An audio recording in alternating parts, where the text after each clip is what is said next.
하나님이 주시는 축복의 말씀은 시편 23편 4절 이하 6절입니다.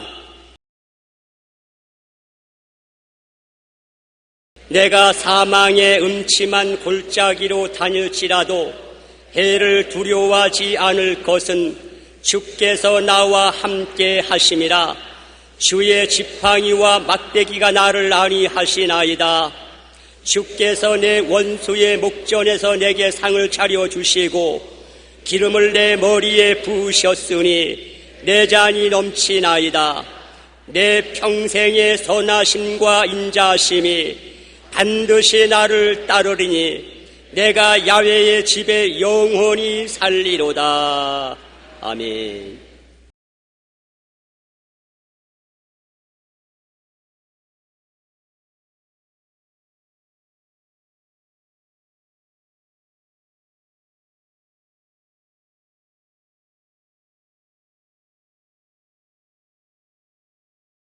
오늘 저는 여러분과 함께 나의 목자 예수님이란 제목으로 말씀을 나누고자 합니다.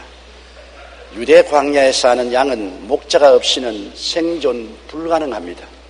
푸른 풀밭 쉴만한 물가로 목자가 인도하고 또 사나운 들짐승에서 목자가 지켜주지 않으면 언제 찢겨 죽을지 알 수 없는 처지에 놓여 있습니다. 하나님은 양을 치는 다윗을 통하여 하나님께서 인생의 목자가 되심을 우리에게 밝혀주고 있는 것입니다. 우리가 삶을 살면서 사망의 엄침한 골짜기를 다닐 때가 수없이 많습니다. 삶을 사는 과정에 크고 작은 절망의 골짜기가 우리를 피해가지 않습니다. 우리는 가끔 가다가 영적인 사망의 엄침한 골짜기를 지날 때가 있습니다.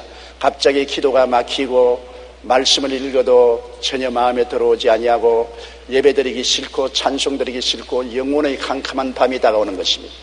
아무리 하나님을 찾으려고 몸부림쳐도 하나님은 구말리 장천 멀리 계신 것 같고 나는 버림받은 것과 같습니다. 온 사탄이 모여들어서 너는 버림받았다. 너는 필요 없는 존재다.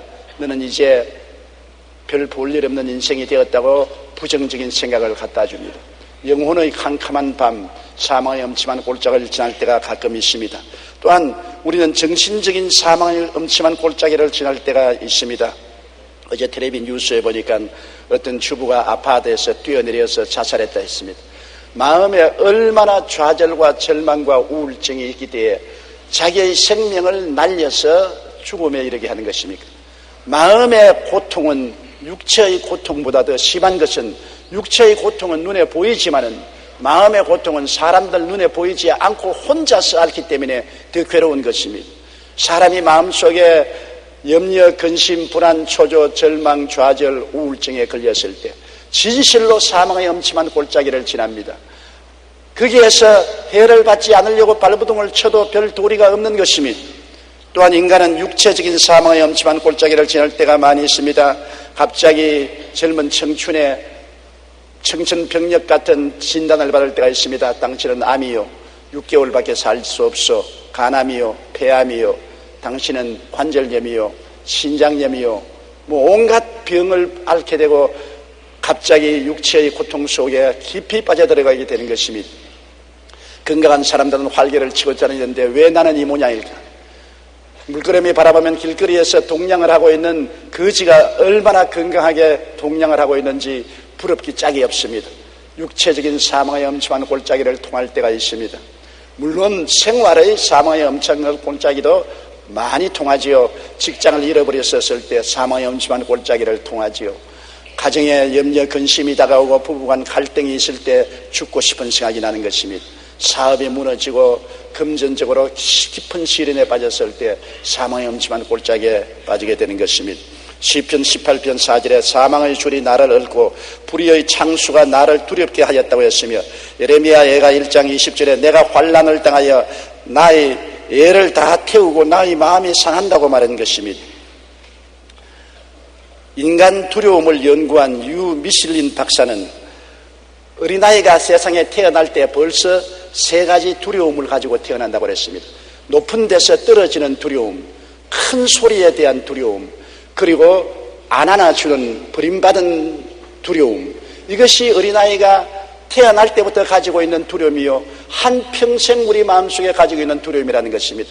높은 데서 떨어지는 두려움은 장차 살아가면서 직장에서 떨어지고, 지위에서 떨어지고, 시험에서 낙방하고, 사업에서 뒤처지는 두려움으로 변화되고, 높은 소리에 대한 두려움은 사람들에게 비난, 공격, 사람들의 비평을 받는 것에 대한 두려움으로 변화되고, 버림받은 두려움, 외로운 두려움, 소외된 두려움, 홀로 죽어야 된다는 두려움, 이런 두려움으로 우리의 마음을 엄습해오는 것입니다. 사람들은 태어날 때부터 벌써 하나님 없이 태어나기 때문에 두려움을 가슴에 품고 태어나는 것입니다. 아담과 하와가 하나님을 떠나 에덴을 나갔을 때부터 인간에게는 두려움이라는 형벌이 끊이지 않고 다가왔으며, 이것은 어머니 배총에서 떨어질 때부터 벌써 그 마음속에 두려움을 가지고 태어나는 것입니다. 그런데 이 두려움을 당하는 고통은 말로 다 할 수 없어요. 왜? 두려움에는 해를 받기 때문인 것입니다.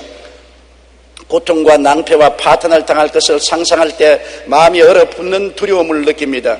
두려움은 두려움을 낳습니다. 우리 상상 속에 두려움을 생각하고 낭패와 실망을 생각하면 눈덩이처럼 두려움이 커져서 상상 속에 우리를 파멸하고 달라드는 것입니다. 잠언서 1장 27절에 너희 두려움이 광풍같이 임하겠고 너희 재앙이 폭풍같이 이르겠고 너희 근심과 슬픔이 임하리라고 말씀한 것입니다.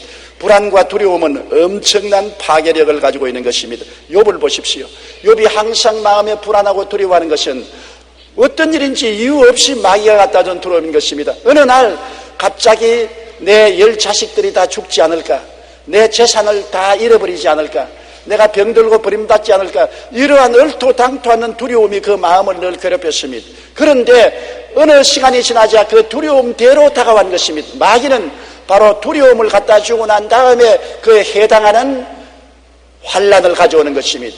욥은 하루아침에 재산을 다 빼앗기고 마는 것입니다. 원수들의 침략에 들어와서 다 빼앗았습니다. 자녀들이 한 집에서 잔치하다가 집이 무너져서 다 죽었습니다. 그 몸이 고칠 수 없는 피부병에 걸리고 처참하게 고통당하고 아내는 떠나가고 그는 파멸당한 것입니다. 욥은 욥기 3장 25절로 26절에 내가 두려워하는 그것이 내게 임하고 내가 무서워하는 그것이 내 몸에 미쳤구나. 나에게는 평안도 없고 안일도 없고 휴식도 없고 다만 불안만 남았구나 하고 말하는 것입니다. 마음에 언제나 마귀는 불안과 공포를 먼저 갖다 주어서 불안을 쳐다보라, 공포를 쳐다보라, 불안을 생각하라, 공포를 생각하라, 눈덩이처럼 불안과 공포를 키워놓고 난 다음에 불안과 공포를 통해서 도적질하고 죽이고 멸망시키는 일을 하는 것입니다. 요한일서 4장 18절에 두려움에는 형벌이 있음이라. 두려워하는 데는 그에 해당하는 형벌이 따라오는 것입니다. 그렇기 때문에 우리가 두려움을 마음속에 가지고 살 것이냐, 두려움 대신에 예수님을 바라보고 두려움을 극복하고 살 것이라는 것은 굉장히 중요한 것입니다. 두려움을 그대로 내버려 두면 큰 낭패를 가져오게 되는 것입니다. 두려움은 바로 마귀의 촉수가 되어서 우리에게 다가오는 것입니다. 그러므로 욥의 불안과 두려움과 고통을 우리가 기억하고 불안과 두려움은 엄청난 파괴력을 가지고 있다는 것을 알아야 되는 것입니다. 그러므로 두려워할 때 두려움을 바라보지 말고 함께 계신 주님을 바라보아야 되는 것입니다. 내가 사망의 음침한 골짜기로 다닐지라도 해를 두려워하지 아니할 것은 주께서 함께 계심이라. 주님이 함께 계시지 아니하면 두려움을 이길 수가 없습니다. 인생을 살아가는데도 두려움이 굉장한 역할을 합니다. 혼자서 가면 두렵습니다. 두 사람이 산길을 걸어가면 두렵지 않습니다. 큰 집에 혼자서 자면 두렵습니다. 다른 사람이 함께 있으면 두렵지 않습니다. 그러므로 주님이 함께 계신 것을 바라보게 되면 두려움을 극복할 수가 있는 것입니다. 두려움을 없앨 수는 없습니다. 인생을 살아가는 동안 타락한 아담의 자손들은 두려움을 가슴에 갖고 태어났기 때문에 두려움은 극복해야지 두려움 없이 살 수는 없는 것입니다. 두려움을 극복하는 길은 목자 되신 예수님을 바라보는 길밖에 다른 길이 없습니다. 성경에는 주님만이 피난처여 요새여 의뢰하는 하나님이 되신다는 것입니다. 여러분, 두려움이 파도와 같이 엄습해 올 때가 있습니다. 흑암과 같이 두려움이 여러분에게 확 닫혀올 때 있습니다. 그때 그 두려움을 어떻게 싸워시킬 수 있는 것입니까? 그때는 우리 주님을 바라보고 찬미를 하기 시작해야 되는 것입니다. 예수님을 찬양합니다. 예수님을 감사합니다. 예수님께 영광을 돌립니다. 예수님을 찬미합니다. 예수님을 찬미합니다. 주님을 바라보고 1000번이고 10,000번이고 주님을 찬미합니다. 두려움이 물러갈 때까지 그렇게 하십시오. 두려움은 예수님을 찬미할 때 물러가는 것입니다. 이스라엘의 하나님은 찬양 중에 계십니다. 여러분이 다른 기도를 하지 마십시오. 주님 나를 도와주소서, 나는 괴롭습니다 하면 그 두려움이 확대될 수가 있는 것입니다. 두려움이 다가올 때는 하나님을 찬미하면 두려움은 햇빛 앞에 녹아지는 안개와 같이 사라지는 것입니다. 그러므로 두려움이 다가올 때는 있는 힘을 다하여 주 하나님 아버지와 예수님을 감사하고 찬양하십시오. 단순한 말로 복잡한 기도를 하지 마시고 아버지를 감사합니다. 예수님을 찬양합니다. 아버지를 감사합니다. 예수님을 찬양합니다. 예수님을 찬양합니다. 구속한 보혈을 찬양합니다. 주님의 은혜를 찬양합니다. 감사합니다. 계속하면 두려움은 예수님의 영광 가운데서 녹아져 버리고 마는 것입니다. 시편 91편 2절로 3절에 그는 나의 피난처시요 나의 요새요 내가 의리하는 하나님이라 하리니 이는 그가 너를 새 사냥꾼의 올무에서와 극한 전염병에서 건지실 것이라고 말씀하고 있는 것입니다. 주님의 지팡이와 막대기를 생각하십시오. 주님은 우리에게 찾아올 때 빈손 들고 오지 않습니다. 지팡이와 막대기를 들고 오는 것입니다. 목자는 항상 지팡이와 막대기가 있어야 되는 것입니다. 지팡이는 길을 열고 길을 인도하는 데 쓰고 막대기는 짐승을 치는 데 사용하는 것입니다. 그러므로 주님께서는 여러분과 나에게 찾아와서 칠흑같이 어두운 곳에서 그 지팡이로 우리를 인도하여 주시는 것입니다. 언제나 주님의 지팡이를 바라봐야 됩니다. 그리고 주님은 막대기를 가지고 우리를 도적질하고 죽이고 멸망시키는 원수를 치는 것입니다.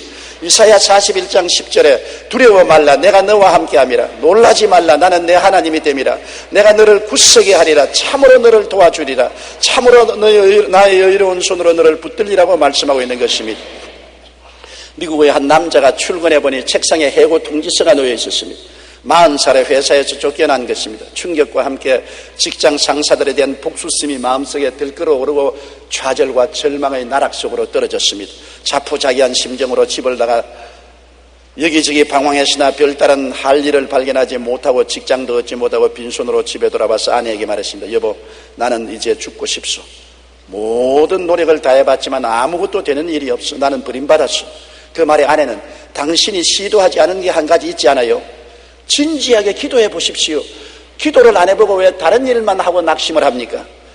그런데 이상하게 그 말이 마음에 감동을 주었습니다. 그는 아내와 함께 기도하기 시작했습니다. 며칠이 지나자 마음속에 직장과 상사를 향한 복수심이 사라져버리고 말았습니다. 마음이 편안해졌습니다. 그리고 기도 가운데 새로운 사업을 시작해보자는 아이디어가 떠올랐습니다. 그는 집을 담보로 은행에서 융자를 얻어 조그마한 건축업을 시작해서 5년 뒤에는 열심히 일한 덕분으로 안정된 기업체로 자리 잡았습니다. 그는 건축을 하기 위해서 이곳저곳으로 떠돌아다닐 때 호텔에 있어야 되는데 보통 호텔은 너무 비싸서 있기가 곤란하고 낮은 호텔은 너무 더럽고 시설이 불안해서 있기가 곤란합니다. 그래서 값싸고 깨끗하고 좋은 호텔이 있으면 좋겠다고 생각해서 어디 내가 그 호텔을 한번 지어보자. 기도하고 난 다음 하나님의 도움을 받아 값이 싸고 깨끗하여 일반 사람들이 다 가족들과 즐겁게 호텔에 들어갈 수 있는 그런 호텔을 짓기 시작했습니다. 결국 이 호텔 사업은 사람들에게 큰 호응을 얻게 되어 세계적인 체인으로 성장했습니다. 이 사람이 바로 홀리데이 인 호텔인 창업주 캐먼스 윌슨인 것입니다. 홀리데이 인이라면 온 지구상 어느 곳에 가도 있습니다. 값싸고 깨끗한 호텔이 홀리데이 인이 된 것입니다. 인생의 절망의 골짜기에서 예수님을 의지하고 기도한 결과 주님께서 길을 만들어 주셔서 오히려 전화위복의 인생을 만들어 주었던 것입니다. 사망의 엄침한 골짜기를 지날 때 우리는 목자 되시는 예수님을 바라봐야 되는 것입니다. 프랑스의 종교개혁자 존 켈빈은 시편 23편 4절에 내가 사망의 엄침한 골짜기로 다닐지라도 해를 두려워하지 않을 것은 주께서 나와 함께 하시려는 구절을 이렇게 해석했습니다. 다윗이 두려워하지 않는다는 것은 아무런 두려움이 없다는 것이 아니다. 아주 많은 종류의 두려움이 엄습할 때가 많이 있었지만 그 두려움에 지지 않고 어디든지 목자가 있는 곳을 따라간다는 것이다. 그는 때때로 자기에게 다가올 모든 위험을 알고 있음에도 불구하고 목자의 지팡이 끝에 시야를 고정시키고 따라간다. 여기서 다윗은 위험과 시험으로부터 유일한 승리의 길은 오직 자신을 던져 목자를 따르는 길밖에 없다는 것을 선언한다. 그보다 더 좋은 길은 없다. 아니, 그 외의 길은 없다. 그 외의 길은 위험의 길이요 사망의 길인 것이다. 온 세상이 두려움과 사망으로 꽉 들어 찼는데 우리가 두려움과 사망의 골짜기에서 벗어나는 길은 목자를 바라보고 지팡이 끝을 따라가는 길밖에는 다른 도리가 없습니다. 내가 길을 찾아 헤매고 내가 나를 보호하려고 하다가는 사망에 이르고 패배에 이르고 마는 것입니다. 진정한 위험과 사망은 예수님을 떠나 살아갈 때 찾아옵니다. 우리가 목자 대신 예수님을 의지하기만 하면 어떠한 상황에도 두려움을 이기고 승리할 수가 있게 되는 것입니다. 둘째로, 원수의 목전에서 하나님은 상을 베풀어 주시는 하나님이라고 말한 것입니다. 하나님께서는 사망의 음침한 골짜기에 같이 계셔서 목자가 되셔서 해받지 않고 통과하게 만들어 주실 뿐 아니라 원수가 오면 원수 앞에 밥상도 차려주시겠다는 하나님이신 것입니다. 역대하 20장에 보면 유다의 여호사밧 왕 이야기가 있습니다. 여호사밧 왕이 통치할 때 모압, 암몬, 마온 연합군이 불시에 침공을 해왔습니다. 이스라엘이 위험에 처하고 예루살렘이 함락될 위기에 처했습니다. 너무나 원수의 앞에서 절망한 여호사밧이 두려움과 고통으로 금식기도를 선포하고 전 국민을 성전으로 모으고 성전뜰에서 통곡하며 하나님께 기도했습니다. 역대하 20장 3절로 4절에 여호사밧이 두려워하여 야훼께로 낯을 향하여 간구하고 온 유다 백성에게 금식하라 공포하며 유다 사람이 야훼께 도움을 구하리 하여 유다 모든 성읍에서 모여와서 야훼께 간구하더라. 그런데 그들이 간구하고 부르시니 주님께서 응답하신 것입니다. 예레미야 33장 3절 말씀대로 너희는 내게 부르짖어라. 내가 내게 응답하겠고 내가 알지 못하는 크고 비밀한 것을 보여주려고 말한 것입니다. 부르짖어 기도해서 하나님의 들으심을 받아야만 되는 것입니다. 역대하 20장 14절로 17절에 보면 야훼의 영이 회중 가운데서 레위 사람 야시엘에게 임하였으니 그는 아삽 자손 마띠나의 현손이요 여이엘의 정손이라 브나냐의 손자여 스가랴의 아들이더라. 야시엘이 이르되 온 유다와 예루살렘 주민과 여호사밧 왕이여 들을지어다. 야훼께서 이같이 너희에게 말씀하시기를 너희는 이 큰 무리로 말미암아 두려워하거나 놀라지 말라. 이 전쟁은 너희에게 속한 것이 아니라 하나님께 속한 것이니라. 내일 너희는 그들에게로 날아가라. 그들이 시스고개로 올라올 때 너희 골짜기의 여루엘들 앞에서 그들을 만나려니와 이 전쟁에는 너희가 싸울 것이 없나니 대열을 이루고 서서 너희와 함께 한 야훼가 구원하는 것을 보라. 유다와 예루살렘아 너희는 두려워하지 말며 놀라지 말고 내일 그들을 맞서 나가라. 야훼가 너희와 함께 하리라 하셨느니라. 원수가 다가올 때 원수보다 훨씬 크신 야훼 하나님이 함께 한다는 것을 알라고 선지자를 통해서 말한 것입니다. 야훼에게서 함께 계시면 우리가 하나님을 의지할 수 있지 않습니까? 볼지어다 내가 세상 끝날까지 너와 항상 함께 하리라. 너희 두세 사람이 내 이름으로 모인 것이는 나도 너희 가운데 있겠노라. 그날에는 내가 아버지 안에 너희가 내 안에 내가 너희 안에 있는 것을 너희가 알리라. 오늘 우리 예수 믿는 사람의 특권은 어떠한 위기에 처해도 하나님이 함께 계신다는 것입니다. 태산 줄령이 다가와도 하나님이 계시고 바다 파도가 엄습해 와도 하나님이 계시고 원수들이 무리를 지어오더라도 하나님이 같이 계신다. 우리는 하나님의 등 뒤에 숨을 수가 있는 것입니다. 원수가 오면 하나님께서 원수를 맞이해서 진수성찬을 차려주는 것입니다. 하나님께서는 모압과 암몬과 마온 연합군이 올 때 시스고개에 나가서 그들을 마중해서 싸우지 마라. 하나님이 대신 싸워주마. 그래서 여호사밧 왕은 시스고개에 성가대를 조직해서 군대 앞에 거룩한 옷을 입힌 성가대원들을 통해서 찬양을 부르기 시작한 것입니다. 원수 앞에 찬양을 부르는 것이 가장 좋지 않아요.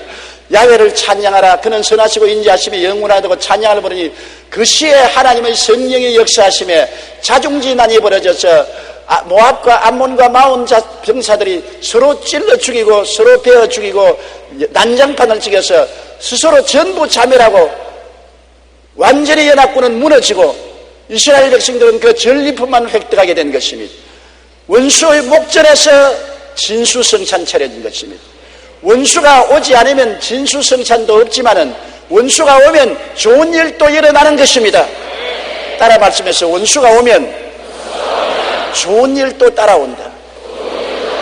좋은 일이 먼저 오는 것이 아니라 원수가 먼저 오고 난 다음에 좋은 일이 다가오는 것입니다. 제가 서대문에서 목회할 때 우리 성도 한 분 중에서 재봉틀 장사를 하는데 새벽 기도를 갔다가 집에 가니까 도둑이 와서 재봉틀을 가지고 갔었습니다. 그때 신거 재봉틀이라면 재산 목록인데 재봉틀을 가져갔으니 얼마나 낙심을 해서 저에게 뛰어와서 말했습니다. 목사님, 새벽 기도를 하고 가니까 도둑놈이 들어와서 신거 재봉틀을 가지고 갔었습니다. 하나님이 왜 재봉틀 갖는 도둑놈이 못 들어오게 못했습니까? 제가 한 말은 하나님이 큰 축복을 주시기 전에 마귀가 먼저 다가온다. 낙심시키기 위해서, 원망하고 불평함으로 하나님이 복을 받지 못하게 하기 위해서 그렇게 한다. 그러므로 여기에 살 일은 찬양하는 일이다. 하나님이 재봉틀 마귀가 가져가시니 감사하다고 찬양을 하라. 원수의 목전에서 찬양을 해야 된다. 원망 불평 탄식하면 오는 축복을 막게 하려고 마귀가 그렇게 한 것이니 찬양을 하라. 그래서 그 집사님이 하나님 재봉틀 날아간 것 감사합니다.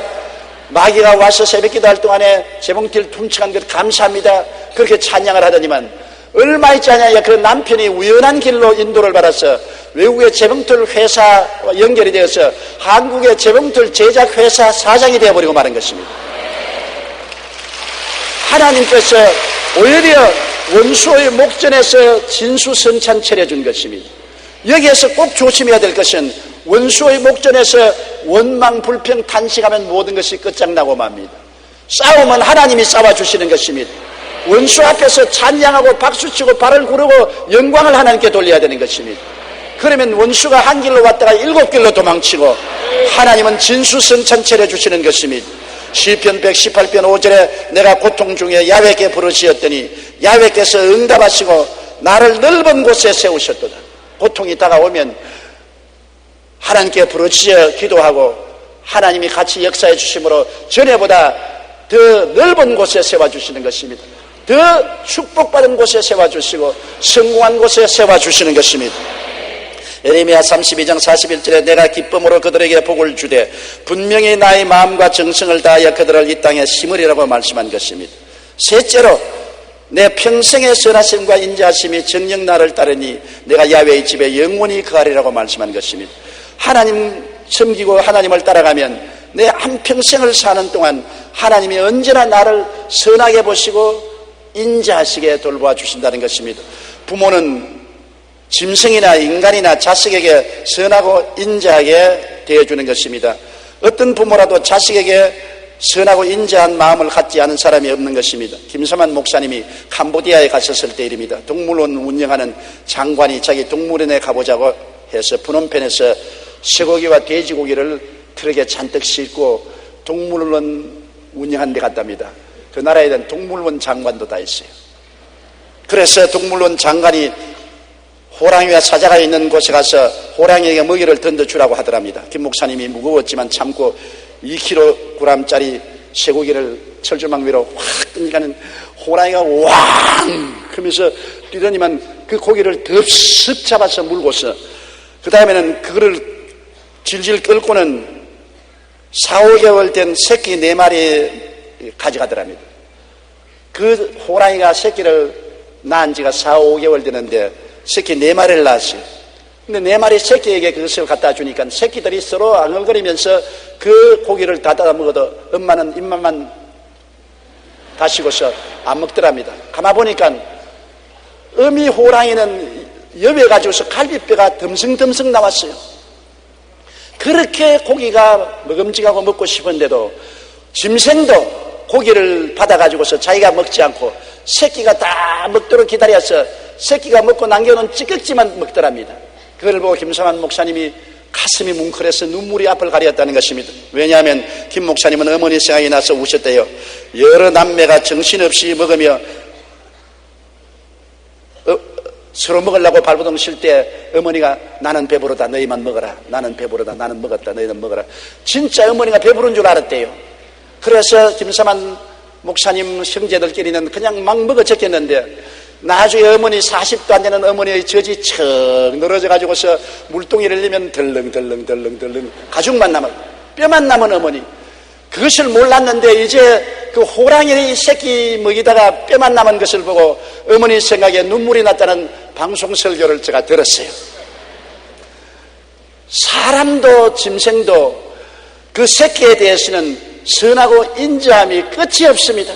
주고 또 주고 또 주고 또 주는 것이 부모의 안타까운 마음인 것입니다. 그렇다면 부모의 부모 되시고 부모의 부모 되시는 하나님의 인자하심과 선하심을 한번 생각해 보시기 바랍니다. 하나님이 우리에 대해서 얼마나 인자하고 선하시겠습니까? 시편 103편 12절로 13절에 동이 서에서 먼 것 같이 우리의 죄가를 우리에게서 멀리 옮기셨으며 아버지가 자식을 긍휼히 여김같이 야훼께서는 자기를 경외하는 자를 긍휼히 여기시다니라고 말하셨습니다. 이사야 54장 10절에 산들이 떠나며 언덕들은 옮길지라도 나의 자비는 내게서 떠나지 아니하리라고 말씀한 것입니다.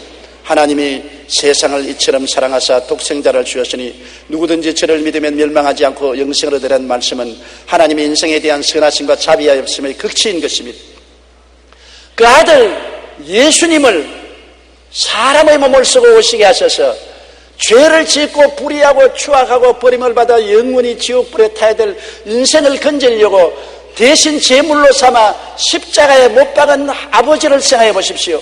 아버지 마음이 얼마나 고통스럽겠습니까? 그럼에도 불구하고 우리를 건지려고 지옥불에 떨어져서 절대 염려, 절대 근심, 절대 절망, 절대 죽음, 절대 고통에서 영원히 불탈 우리들을 불쌍히 여기사 하늘나라 영광에 이르게 하시려고 그 죄를 예수님께 덮어 씌운 것입니다. 제가 찔리면 우리 허물을 인하며 제가 상하면 우리 죄악을 인함이라. 제가 징계를 받음으로 우리가 평화를 누리고 제가 채찍에 맞음으로 우리가 나음을 입었도다. 우리는 다 양같이 그릇 행하여 각기 제 길로 갔거늘 야훼께서는 우리 무리의 죄악을 저에게 담당시켰도다. 죄를 지은 적도 없고 죄를 본 적도 없고 죄를 체험한 적도 없는 예수님을, 죄 없는 무죄한 예수님을 우리 대신 죄로 삼아서 십자가에 못을 박은 것입니다. 예수님께서 생살에 못이 찔려서 6시간 매달려 있을 때 하늘도 땅도 울고 바다들도 울었습니다. 하나님이 얼굴을 돌리기심에 하나님이여 하나님이여 어찌하여 나를 버리시나이까 예수님은 통곡하셨습니다. 영적으로 하나님께 버림받고 마귀의 공격과 고통을 당하고 심적으로 너무나 외롭고 버림받은 심정 속에 혼자서 십자가를 걸머지고 육체적인 고통으로 몸부림치면서 그는 6시간 동안 홀로 우리의 모든 죄를 대속하신 것입니다. 이것은 하나님이 우리에 대한 무궁한 은혜요 사랑이요 자비인 것입니다. 이 예수를 구주로 모시고 하나님을 아버지라고 부른다면 어찌하여 우리가 하나님을 속상하게 하고 하나님을 불순종하고 불신앙하고 하나님 앞에 죄를 짓고 살겠습니까? 우리 위해서 이렇게 참혹하게 고통을 당하고 상처 입은 예수를 생각한다면 예수를 믿는 우리들은 마음을 다하고 뜻을 다하고 목숨을 다하고 충성을 다하여 주님을 섬기고 따르고 아버지를 섬겨야 할 것인 것입니다. 십자가에 달리신 예수님이 바로 하나님의 선하심과 인자하심의 대표적인 사건인 것입니다.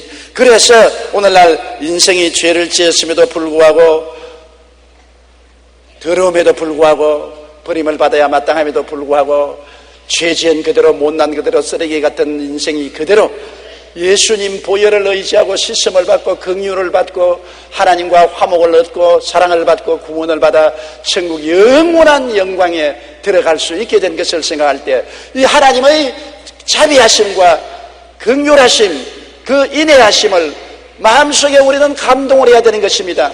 하나님의 은혜를 받으면 받을수록 하나님을 배반할 수 없습니다. 예수님의 은혜를 깨달아 알수록 예수님을 더 이상 십자가에 못 박을 수 없는 것입니다. 우리는 온갖 마음과 정성을 다하여 주님을 섬기고 믿고 하나님께 영광을 돌려야 되겠습니다. 우리 가슴이 그리스도의 십자가를 생각할 때 얼마나 아픕니까? 얼마나 고통을 당한 주님을 생각할 때 마음이 괴롭습니까? 우리는 주님을 다시 십자가에 못 박지 말아야 되는 것입니다. 다시 주님을 슬프게 하지 말아야 될 것입니다. 우리 주 예수 그리스도를 통해서 아버지께 영원한 영광을 돌려야 되는 것입니다. 이러므로 이제는 예수 믿음으로 값없이 마귀를 이기고 율법을 다 청산해버리고 우리의 의로운 행동도 다 청산해버리고 오직 믿음으로 말미암아 하나님의 선물로 구원을 공짜로 받게 되었으니 얼마나 감사합니까? 누구든지 저를 믿으면 멸망하지 않고 영생을 얻으리라. 남녀노유 빈부귀천할 것 없이 동서양을 막론하고 부자나 가난한 자나 아무나 상관없이 예수를 믿기만 하면 하나님의 자녀가 되고 영원한 천국의 영광에 들어가게 되는 것입니다. 안 죽을 사람 누가 있습니까? 우리는 다 육체를 벗어나야 될 때가 오는 것입니다. 육체를 벗어났을 때 순식간에 우리는 다른 세상에 들어오게 되는 것입니다. 육체를 벗어났을 때 우리는 하나님을 모르고 주님을 배반하고 살다가 육체를 벗어난 그 시간에 흑암의 세력과 함께 끌려서 영원한 지옥으로 곤두박질 치고 내려갈 사람들도 있고, 육체를 벗어났을 때 마음속에 하나님을 사랑하고 예수를 믿어 빛이 가득한 사람이 빛 가운데서 들어와서 천사들의 응애를 받아서 영원한 영광에 들어갈 자도 있는 것입니다. 성경에 주님께서 거지 나사로와 부자에 대한 이야기 보십시오. 부자는 항상 잘 먹고 잘 입고 권력을 가지고 연락해도 마음속에 아무런 하나님의 영광이 없었습니다. 거지는 비록 얻어먹고 거지고 가난하고 병들어 죽어가지만은 그 마음속에 하나님을 섬기고 하나님을 찬양하고 예배하는 신앙이 있었습니다. 둘이 다 몸을 떠나갈 때가 왔지 않습니까? 사람은 육체의 장막집을 벗을 날이 오는 것입니다. 거지는 육체의 장막집을 벗으니까 이미 마음속에 하나님이 꽉 들어차 있으므로 하나님 영광스러운 천국으로 갔고, 부자는 육체를 벗으니까 그 속에 세상이 꽉 들어차고 흑암이 꽉 들어차 있으니까 그대로 지옥으로 떨어지고 마는 것입니다. 여러분, 그러므로 우리가 예수 그리스도의 십자가를 통하여 이 좌절과 절망의 세계 속에서 죄덩어린 우리가 용서를 받고 구원을 받고 영생을 얻고 천국에 들어갈 수 있는 자격을 얻는다는 것이 얼마나 감사한지 모릅니다. 요한계시록 7장 15절로 17절에 그러므로 그들이 하나님의 보좌 앞에 있고 또 그의 성전에서 밤낮 하나님을 섬기며 보좌에 앉으시니가 그들 위에 장막을 치시리니 그들이 다시는 줄이지 아니하며 목마르지 아니하고 해나 아무 뜨거운 기운에 상하지 아니하리니 이는 보좌 가운데 계신 어린 양이 그들의 목자가 되사 생명수 샘으로 인도하시고 하나님께서 그들의 눈에서 모든 눈물을 씻겨 주실 것이라고 말하고 있는 것입니다. 시편 23편 4절로 6절의 말씀은 고뇌에 꽉 찬 인생로에 형언할 수 없는 위안과 평안과 삶의 용기와 희망을 주시는 말씀인 것입니다. 그리고 삶의 종말인 죽음 저 건너편 찬란한 미래의 꿈도 우리에게 심어주시는 것입니다. 내가 사망의 엄침한 골짜기로 다닐지라도 해를 두려워하지 않을 것은 주께서 나와 함께 하심이라. 주의 지팡이와 막대기가 나를 안위하시나이다. 주께서 원수의 목전에서 내게 상을 베푸시고 기름으로 내 머리에 바르셨으니 내 잔이 넘치나이다. 나의 평생의 주의 선하심과 인자하심이 정녕 나를 따르니 내가 야훼의 집에 영원히 거하리로다. 이는 하나님께서 우리의 목자 되신 그 놀라운 사실을 우리에게 가르쳐준 진리의 말씀이요, 이 말씀을 우리가 마음속에 품고 이 목자 되신 하나님을 따라갈 때 우리는 마음에 평안을 가지고 안심을 가지고 모든 어려움을 극복하고 영원한 천국의 꿈을 마음속에 넘치도록 가지고 살게 되실 것입니다. 우리 고개 숙여 기도드리겠습니다. 사랑이 많으신 우리 아버지 하나님, 이 세상에 태어난 사람들은 고고의 울음소리를 낼 때부터 마음속에 두려움으로 꽉 차 있으며 고뇌에 꽉 찬 인생 행로를 시작합니다. 내 아버지 하나님이시여, 무엇을 해도 우리는 이 두려움과 고뇌를 벗어날 수가 없습니다. 목자 되신 예수 그리스도를 구주로 모시기 전에는 인간의 힘으로 내 아버지 하나님이시여, 이 두려움을 어떻게 이길 수가 있겠습니까? 모든 두려움을 십자가에서 다 극복하고 사망과 음부를 이기고 승리하신 예수님이 목자가 되어서 우리 가운데 와 계시니 예수님을 의지하고 마음에 큰 평안과 희망과 기쁨을 가지고 살게 도와주시옵소서. 예수님 이름으로 기도드립니다. 아멘.